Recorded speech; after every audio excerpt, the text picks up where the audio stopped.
Olá, muito boa tarde. Hoje é terça-feira, dia 28 de junho e está começando mais um Diário Legislativo. No nosso jornal você fica por dentro dos principais assuntos em discussão na Câmara e na cidade de São José dos Campos. Vamos agora aos destaques de hoje. SEI das Desapropriações realiza nova reunião. Defensor Público presta esclarecimentos aos vereadores. Câmara aprova reajuste do salário dos servidores municipais. Índice foi fixado em 4,33% pela Prefeitura. São José recebe visita de atletas e técnicos japoneses em busca de parcerias no judô. E nesse período de recessão, convidamos um especialista para falar sobre finanças pessoais. Seja muito bem-vindo, o Diário Legislativo está no ar.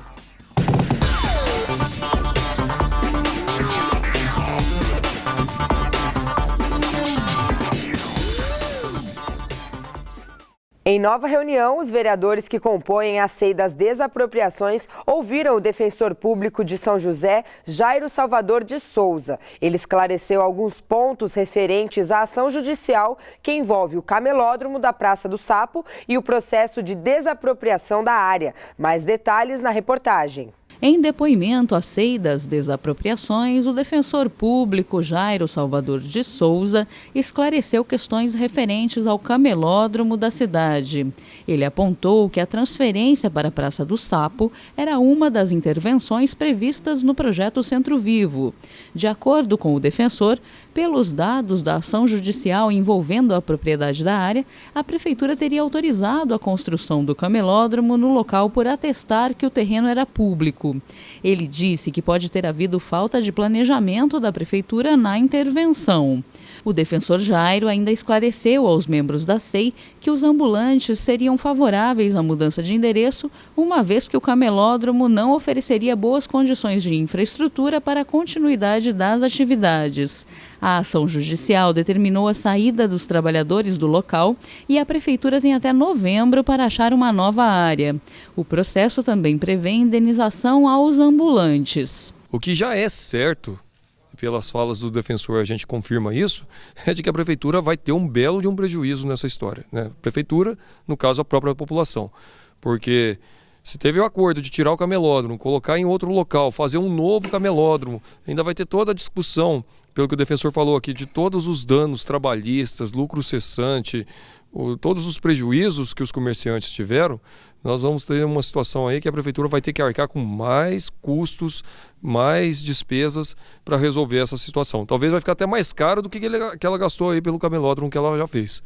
Então, esse caso do camelódromo, a única certeza é que nós vamos ter um prejuízo grande para o poder público, que vai ter que arcar com um custo grande para regularizar toda essa situação. Segundo o defensor, o destino do novo camelódromo ainda é indefinido. Houve uma reunião entre a Prefeitura e os ambulantes e a proposta é fazer a realocação em uma rua lateral à Praça do Sapo. Um projeto definitivo ainda deve ser apresentado. Existe um compromisso da Prefeitura, que a gente viu pelo processo administrativo, que é parte integrante da SEI, de que tem que ser desativado o camelódromo naquele local até novembro desse ano. Agora, com relação ao local que que ele até disse que vai ser ali no entorno da praça mesmo, e como que vai ser esse projeto, isso já não faz parte da discussão da SEI. Isso aí já é uma tratativa que está sendo feita pela Prefeitura diretamente com os representantes que estão lá no camelódromo, mas não entra no objeto de discussão da SEI. A obra da Via Oeste também foi tratada na reunião da SEI. Questionado pelo vereador Carlinhos Tchaca, o defensor disse que a Prefeitura não poderia ter iniciado as obras no local sem antes ter desapropriado a área. Jairo falou ainda que o valor pago pelos terrenos desapropriados não pode reduzir a condição de vida do morador atingido. A vinda do defensor público, Dr. Jairo, aqui foi importantíssimo, porque ele pôde nos apontar algumas situações que até me deixa preocupado. Com relação à Via Oeste, eu perguntei para ele se era correto, se era legal a Prefeitura abrir um edital, abrir uma licitação, contratar uma empresa, começar a obra sem iniciar o processo de desapropriação. Ele disse que isso é incorreto, é ilegal, ele atestou isso. E de fato foi isso que aconteceu lá na Via Oeste. A Prefeitura colocou a carroça na frente dos bois. Então houve um erro lá. Mesma coisa aconteceu na Arena do Esporte, quando foi construída aquela via Alfredo Almeida, porque a prefeitura entendeu que era área pública, mas ela foi numa dedução. No viaduto Talim, a mesma coisa. Começou a obra, aí no meio da obra, que aí sim foi desapropriar um terreno lá. Então a prefeitura usou de um artifício que não é correto, começar as obras antes do processo formal de desapropriação. A próxima reunião da SEI está marcada para o dia 8 de agosto, após o recesso legislativo. A TV Câmara transmite ao vivo todas as reuniões da SEI. Os servidores municipais de São José vão receber reposição salarial. O índice, fixado em 4,33%, representa a inflação acumulada desde janeiro deste ano. Acompanhe. O reajuste de 4,33% no salário dos servidores foi aprovado pelos vereadores. O projeto, encaminhado pela Prefeitura, leva em consideração a inflação acumulada do período de janeiro a maio deste ano.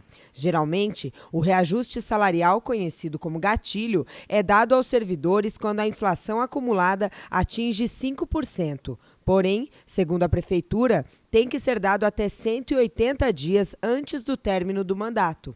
A Lei de Responsabilidade Fiscal não permite qualquer alteração salarial nos 180 dias que antecede o fim desse processo, o fim do mandato, né? E a lei eleitoral também faz a mesma proibição. As comissões deram seus pareceres e votamos tranquilamente para beneficiar o trabalhador da prefeitura, né, e das autarquias, porque a crise está brava. Os vereadores aprovaram ainda uma emenda que estende o aumento aos servidores da Câmara Municipal. Agentes de saúde e de combate a endemias também terão direito ao reajuste salarial. Atletas e comissão técnica da equipe de judô do Japão vieram à cidade em busca de parceria e até mesmo um intercâmbio entre atletas brasileiros e japoneses. A ideia é estimular e desenvolver o esporte. São José dos Campos pode receber atletas e técnicos japoneses para desenvolver o judô e o beisebol. A possibilidade do intercâmbio foi apresentada em um evento na Câmara Municipal, em um trabalho feito em parceria entre o Consulado Japonês no Brasil e as entidades nipo-brasileiras da cidade. Os Jogos Olímpicos no Rio de Janeiro em 2016 e em Tóquio em 2020 são um incentivo a mais para esta aproximação. Em relação à comunidade nipo-brasileira, enviando técnicos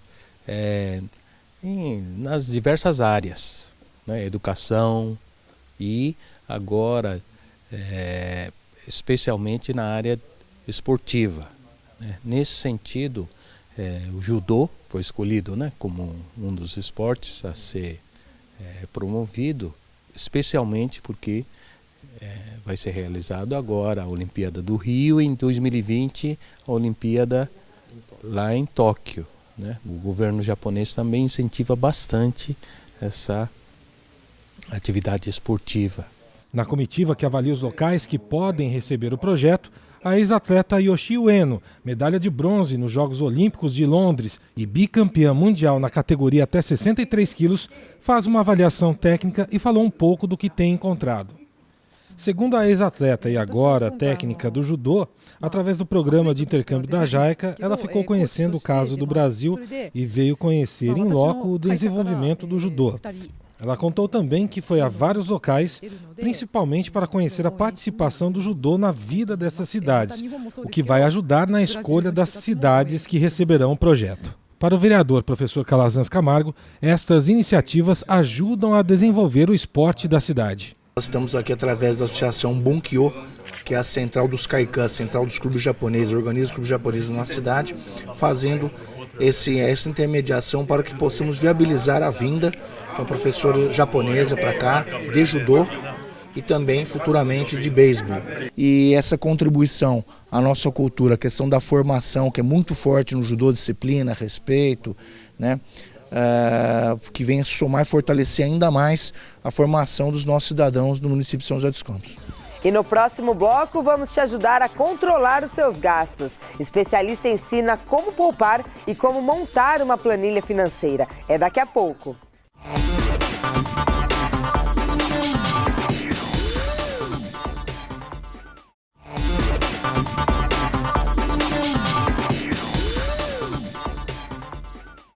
Olá, estamos de volta com o Diário Legislativo. Nesse período de crise e recessão, é importante aprender a economizar e poupar dinheiro. Para te ajudar nessa tarefa, convidamos um especialista que vai falar sobre finanças pessoais. Saber controlar os gastos e a montar uma planilha financeira é um passo importante. Confira.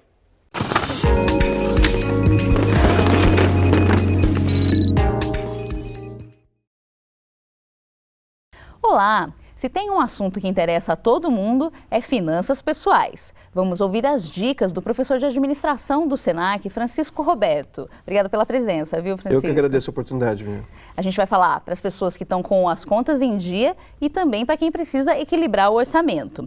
Bom, a minha primeira pergunta é a seguinte: todo mundo sabe que o princípio do planejamento financeiro é não gastar mais do que a gente ganha. Mas certo, vai além disso, não é verdade? O que a gente tem que ter em mente? Bom, o que a gente precisa ter em mente com relação à gestão do nosso dinheiro, além de você evitar gastar mais do que você ganha, né, é você também criar uma política um pouco mais eficiente de investimentos, né?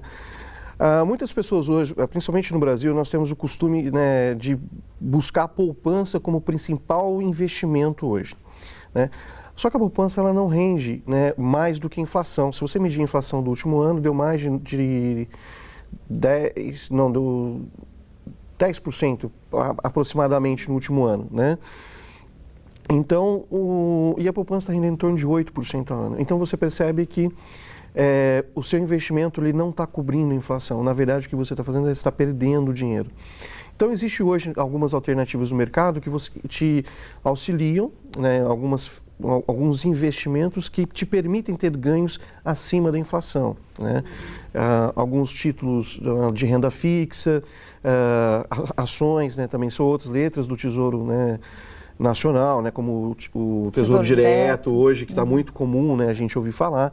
Então, esses são investimentos que te trazem um retorno financeiro, né, acima da inflação. E assim o que acontece? Com esse dinheiro guardado, você não perde, né, dinheiro ao longo desse período de investimento. E às vezes a pessoa acha, mas eu tenho pouco para investir. A gente tem que ter um ponto de partida. Tá? O ideal é que você comece com, se você tem R$30, R$10 na conta, comece guardando esse dinheiro, entendeu? Acumula um valor, porque infelizmente alguns investimentos têm um valor mínimo, mas se você olhar no seu banco, tem aplicações que você começa a partir de R$50, R$100, você já começa a fazer investimento, né? E assim você pode começar. O principal é você criar o hábito. A partir do momento que você cria esse hábito, fica muito mais fácil de você poupar valores maiores, né?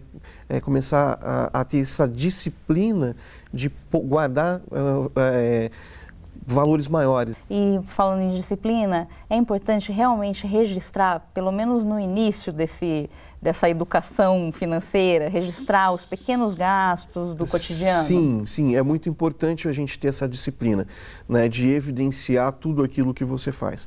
Porque o que acontece? Eu preciso saber para onde o meu dinheiro está indo, para saber identificar aonde eu estou tendo gastos de forma errada, gastos supérfluos, por assim dizer, né?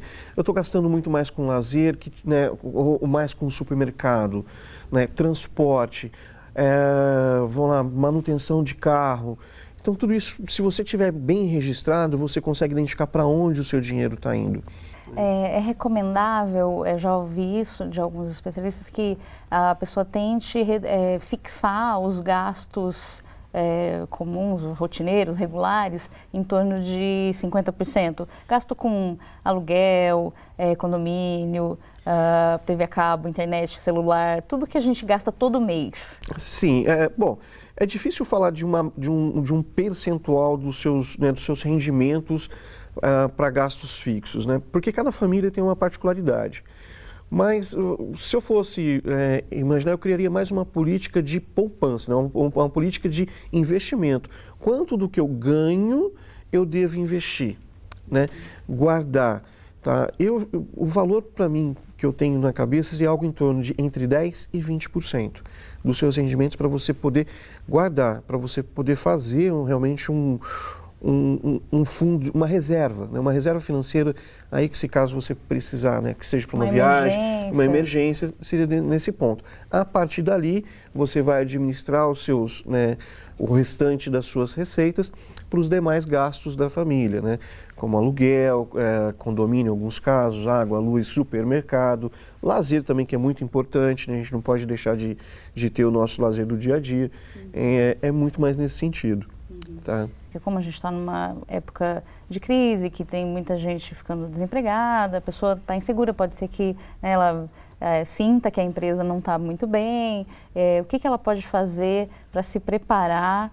Para quem trabalha muito com cartão de crédito, né, e cheque especial, não deixar esse monstro crescer, né, de uma certa forma. Então, o que você precisa é cortar os gastos e tentar eliminar essa dívida o mais rápido possível. Né? Buscar pagar as suas faturas de cartão, buscar cobrir o seu cheque especial, né? E a partir dali você também fazer uma reeducação dos seus gastos. Você pode ter a opção de fazer, né, buscar uma renda extra, né? Buscar uma atividade que te dá um retorno. Hoje em dia é muito comum você ver pessoas, né, que buscam fazer um trabalho em casa, né? Fazer, vamos lá, salgado para vender fora, buscar fazer bolo de pote para vender, doces, né? Doce de festas, fazer alguma atividade que te proporcione a ter um rendimento extra que vá contribuir, né, para que você ajude a eliminar essas dívidas maiores que você acaba tendo, né, com o decorrer do tempo. E isso te gera também até uma certa segurança, porque se você executa um bom trabalho, você acaba criando uma clientela, né, e isso pode, né, gerar até um novo negócio. Às vezes você até pode, né, mandar o patrão embora, né, reverter a situação, manda o patrão embora e você acaba sendo dono do seu próprio negócio. Complementa a renda num primeiro momento, seja para cobrir o que está no vermelho ou até para um projeto futuro, e ainda pode virar uma nova fonte permanente de renda. Sim, né? Exatamente. Exatamente isso. Tá joia. Obrigada, viu, pelas informações que você trouxe aí pra gente, pelas dicas dos nossos telespectadores. Nós vamos ficando por aqui. Até a próxima.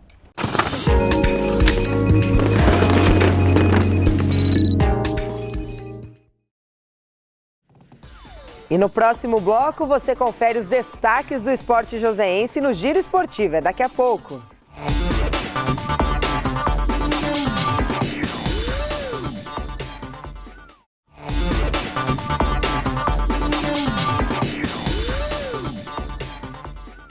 Olá, estamos de volta com o Diário Legislativo. Se você está em busca de emprego aqui em São José, confira as vagas disponíveis no pátio da cidade na nossa agenda de serviços.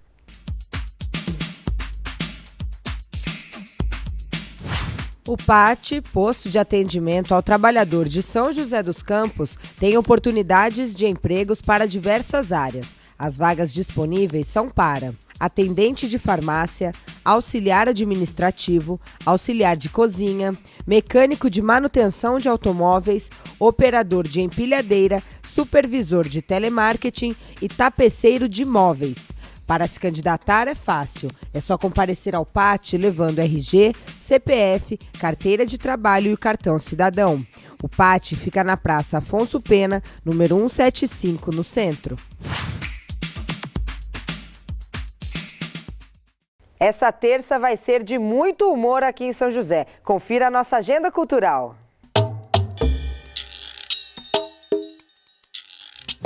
Hoje vai ser uma noite de muitas risadas com um show de stand-up comedy.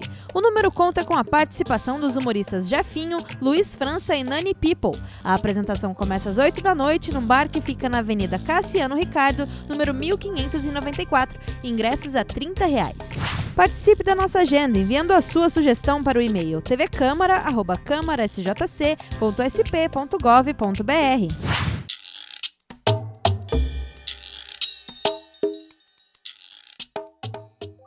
Vamos agora com a previsão do tempo para a tarde desta terça e também para a quarta-feira. A tarde da terça vai ser de céu nublado com curtos períodos de sol. A probabilidade de chuva é pequena, não passa de 5%. A temperatura máxima chega aos 23 graus, mínima 12. Dia de céu nublado também durante a quarta-feira. O sol pode aparecer por entre as nuvens pela manhã e pela tarde. Não deve chover. A temperatura varia de 13 a 23 graus.